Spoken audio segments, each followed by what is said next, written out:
29 मार्च की तारीख थी। वाराणसी की एक 18 से 19 साल की लड़की जो कि अभी फ़िलहाल ग्रेजुएशन की पढ़ाई कर रही थी, घर वालों से कहती है मुझे एक किताब खरीदनी है, मैं अपनी सहेली के साथ बाज़ार होकर के आती हूँ।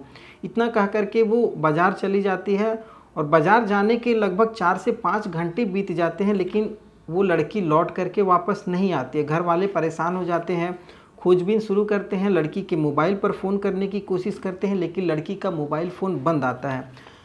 नाते रिश्तेदार हर वो जान पहचान वाले के पास फ़ोन करते हैं जहाँ पर लड़की जाया करती थी, लेकिन कहीं से कोई खबर निकल करके नहीं आती कि उनकी बेटी उनके यहाँ पर आई थी या उनसे बातचीत हुई। ऐसी कोई खबर जब नहीं निकल करके आती है तो घर वाले परेशान होकर के अपने नज़दीकी थाना लालपुर पांडेपुर में पहुँचते हैं और वहाँ पर शिकायत दर्ज करवाते हैं। शिकायत में लड़की की मिसिंग रिपोर्ट थाने में दर्ज होती है। थाने वाले भी कहते हैं कि ठीक है, हम कोशिश करते हैं, आपकी लड़की को ढूंढने की कुछ दिन का समय दीजिए, कुछ समय हमें चाहिए। और घर वाले वापस लौट करके आते हैं और वो अपने स्तर से हर वो कोशिश करते हैं जिससे उनकी बेटी के बारे में कुछ जानकारी निकल करके आए कि आखिर उनकी बेटी कहाँ गई है। इसी कोशिश में लगभग 4 से 5 दिन बीत जाते हैं, लेकिन लड़की का कुछ अता पता नहीं लगता है। अचानक 4 अप्रैल को थाने से फ़ोन आता है और कहा जाता है कि आपकी लड़की मिल गई है, आप जितना जल्दी हो सके थाने पहुंचिए और आप अपनी लड़की को ले जा सकते हैं। घर वाले, जिसमें पिताजी हैं वो ड्राइवर हैं, माँ घर का काम वगैरह करती है, वो दोनों पहुंचते हैं, कुछ भाई बहन भी रहते हैं। वो पहुंचते हैं, अपनी लड़की को देखते हैं, लड़की बदहवास है, लड़की बेहोश है, उसे ऐसा लग रहा है कुछ नशीला पदार्थ खिलाया गया है। घर वाले अपनी लड़की को जैसे तैसे गाड़ी बुक करके घर लेकर के आते हैं। लड़की 2 दिन तक होश में नहीं आती है, लगभग 48 घंटे बीत जाते हैं, लेकिन लड़की होश में नहीं आती है। जैसे ही लड़की होश में आती है, वो अपने घर वाले को ही देख करके डरना शुरू कर देती है। उसे ऐसा लगता है कि ये घर वाले ही उसके दुश्मन हैं। वो इन लोगों को देख करके चिल्लाना रोना शुरू कर देती है। घर वालों को बहुत अटपटा लगता है ये सब सारी चीज़ें।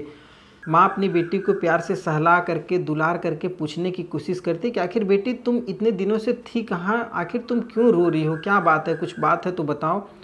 जो चीज़ें बेटी कहती है वो सुन करके माँ का कलेजा फट जाता है। उस परिवार में जैसे मानो काटो तो खून नहीं है। माँ बाप भाई बहन सब कुछ सन्न रह जाते हैं कि हमारी बहन के साथ, हमारी बेटियों के साथ, हमारी बेटी के साथ इस तरीके का कोई कैसे कर सकता है।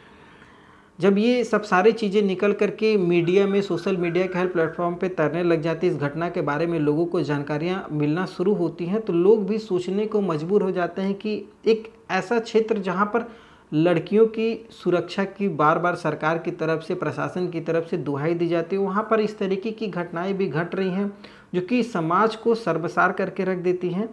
क्या है ये पूरी सच्ची घटना, आज इस कहानी के माध्यम से हम लोग जानने की कोशिश करेंगे। नमस्कार, मैं सत्य सिंह और आप देख रहे हैं द बुड़बक मंच। दरअसल ये जो पूरी घटना है, ये घटना है 29 मार्च 2025 की। लड़की घर से गायब हो जाती है। गायब होने के बाद जब लड़की 4 अप्रैल को थाने में मिलती है और जो दास्तान वो अपने बताती है अपने माँ बाप को, वो सुन कर के माँ बाप रोने लग जाते हैं। माँ बाप को कुछ भी समझ में नहीं आता है और माँ बाप सीधा उस लड़की को लेकर के थाने पहुंच जाते हैं। और जब लड़की थाने पहुंचती है, जो सब सारी चीज़ें लड़की कहती है 29 मार्च को जब वो काम ख़त्म करके घर लौट रही थी। अब पहले तो माँ बाप, जो पिताजी थे, वो कहते हैं कि किताब खरीदने गई, लेकिन जब लड़की जो सब सारी चीज़ें कहती है उसमें बताया जाता है कि लड़की 29 मार्च को काम खत्म करके, लड़की बताया जा रहा है कि पढ़ाई के साथ साथ एक स्पा सेंटर में भी काम करती थी, तो वो काम ख़त्म करके घर लौट रही थी। तो रास्ते में ही उसके साथ पढ़ने वाला उसका ही एक दोस्त था, राज विश्वकर्मा, वो उसको मिल जाता है और उसको कहता है कि चलो दोनों घूम करके आते हैं। लड़की उसके साथ उसकी गाड़ी पर बैठ जाती है और वो दोनों एक होटल में पहुंचते हैं, और जहां पर लड़की कह रही है कि राज ने उसके साथ रेप किया, ज़बरदस्ती किया, और इस ज़बरदस्ती और रेप वाला जो वीडियो है उसको शूट किया गया और राज उस वीडियो के माध्यम से उसे ब्लैकमेल करने लगा।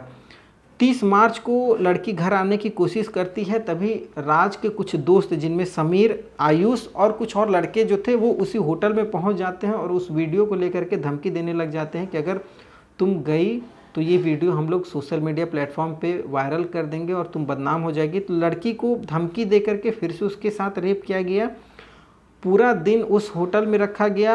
होटल में रखे रखे फिर अचानक कुछ और लड़के आए, जिनमें सोहेल, अनमोल, दानिश, साजिद और जाहिर, ये लोग फिर से उस होटल में पहुँचे। इन्होंने फिर से बारी बारी से उस लड़की के साथ रेप किया।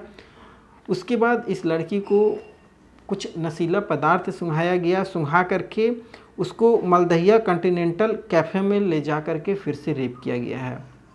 रेप वहाँ पर 2 दिन तक किया गया, जिसमें इमरान, दानिश, सोहेल, शोएब और जैब ने इस लड़की का रेप किया।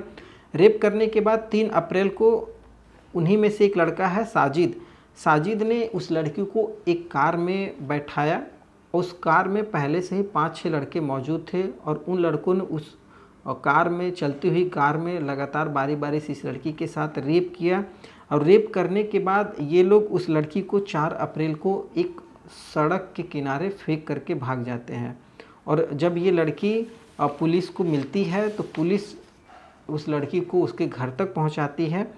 अब जब ये पूरी सारी चीज़ें लड़की थाने में अपने परिवार से ये सब सारी चीज़ें बताती है, तो ये जो पुलिस थी, पुलिस एक्टिवेट हो जाती है। पुलिस उन लोगों की तलाश में जुट जाती है जो लोग इस लड़की के साथ इस घिनौने काम को अंजाम दिए थे। तो उनमें से लगभग 23 लोगों का नाम निकल करके सामने आता है कि इन 23 लोगों ने इस लड़की के साथ गंदा काम किया है और उन 23 लोगों के खिलाफ FIR दर्ज होती है। और इसमें से कुछ तो ऐसे कैफ़े संचालक, स्पा सेंटर वगैरह हैं और जो पहले से ही कई बार इस तरीके के धंधों में जेल भी जा चुके हैं।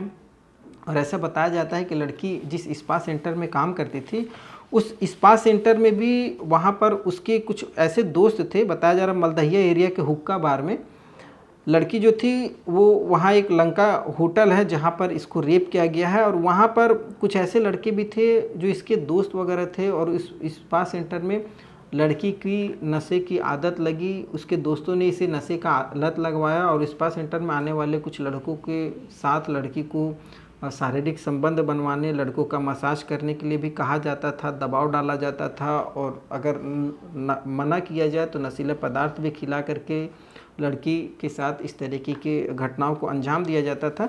जब ये सब सारी चीज़ें निकल करके पुलिस के सामने आती है तो पुलिस इन लगभग 23 लोगों के खिलाफ FIR दर्ज करती है। और 23 लोगों में से लगभग 9 लोगों की गिरफ्तारी पुलिस ने किया हुआ है, जिनमें एक है राज विश्वकर्मा जो कि सिर करहिया का है, जिसकी उम्र 20 साल बताई जा रही है। एक आयुष धूसिया है जो कि नई बस्ती का रहने वाला है, इसकी उम्र 19 साल है। साजिद है जो बादशाह बाग का है, 19 साल इसकी उम्र है।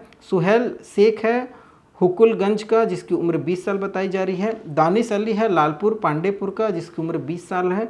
इमरान अहमद है बड़ा चक्रा लल्लापुरा सिगरा का रहने वाला है, जिसकी उम्र 20 साल बताई जा रही है। शब्बीर आलम है जो कि बड़ा चक्रा का रहने वाला है, जिसकी उम्र अभी 21 साल है। सोहेल खान सिगरा का रहने वाला है, जिसकी उम्र 20 साल है। और अनमोल गुप्ता शिवपुर का रहने वाला है, जिसकी उम्र 28 साल है। और जो अनमोल गुप्ता है वो स्पा सेंटर संचालक भी है। 2022 में एक बार और इस तरीके के केसों में वो जेल भी जा चुका है और पुलिस इसके खिलाफ कार्रवाई भी कर चुकी है। तो जब इस तरीके की सारी चीज़ें निकल करके सामने आती है तो पुलिस भी हैरान हो जाती है। और ये तमाम चीज़ें जब सोशल मीडिया पे पत्रकारों के माध्यम से जब दबाव बढ़ता है तो ये केस उजागर हो जाता है और पुलिस पर भी दबाव पड़ता है कि उन लोगों को गिरफ्तार किया जाए और सख्त से सख्त सज़ा दी जाए। इसी बीच जो DCP वरुणा जो उनके हैं चंद्रकांत मीना, उन्होंने आकर के पूरे केस को बताया कि क्या क्या पूरा मामला है। इस तरीके से ये पूरा मामला निकल करके सामने आया है और इन्होंने आश्वासन दिया है कि उन दोषियों के खिलाफ सख्त से सख्त कार्रवाई की जाएगी। जो 9 लोग गिरफ्तार हुए हैं उन लोगों को CGM कोर्ट में पेश करके और उन लोगों को न्यायिक हिरासत में भेज दिया गया है। और आगे दबिश दी जा रही है, कई होटल संचालकों, हुक्का बार वगैरह, स्पा सेंटर वगैरह में पुलिस दबिश दे रही है। जो बचे हुए फरार आरोपी हैं उन लोगों की गिरफ्तारी के लिए पुलिस बहुत तेज कार्रवाई भी कर रही है और हो सकता है कि समय रहते उन लोगों की भी गिरफ्तारी हो जाएगी और उन लोगों के खिलाफ भी उचित कार्रवाई पुलिस करेगी। खैर, इस कहानी को सुनाने का उद्देश्य से किसी की भावनाओं को ठेस पहुंचाना बिल्कुल भी नहीं है, बस आपको जागरूक करना है। और एक चीज़ और, कहीं ना कहीं कुछ दोष लड़की का भी है और लड़की जिस तरीके से जिस गतिविधि में शुरू से ही काम कर रही थी, अगर समय रहते वो इन सब चीज़ों को लेकर के पुलिस को या परिवार में भी कभी शिकायत दर्ज कर रही होती या समय रहते इन चीज़ों से दूरी बनाती तो हो सकता है कि आज लड़की के साथ उस तरीके की घटनाएं नहीं घटी होती। खैर, आप क्या समझते हैं इस पूरी घटना को लेकर के, इस कहानी को लेकर के? आप हमें कमेंट के माध्यम से बता सकते हैं कैसी लगी आपको ये पूरी सच्ची घटना। आपकी क्या राय है वो आप हमें कमेंट के माध्यम से बताइए। फिर एक अलग नई कहानी के साथ नए वीडियो में मैं आपके साथ फिर से आऊँगा। तब तक के लिए जय हिंद, वंदे मातरम।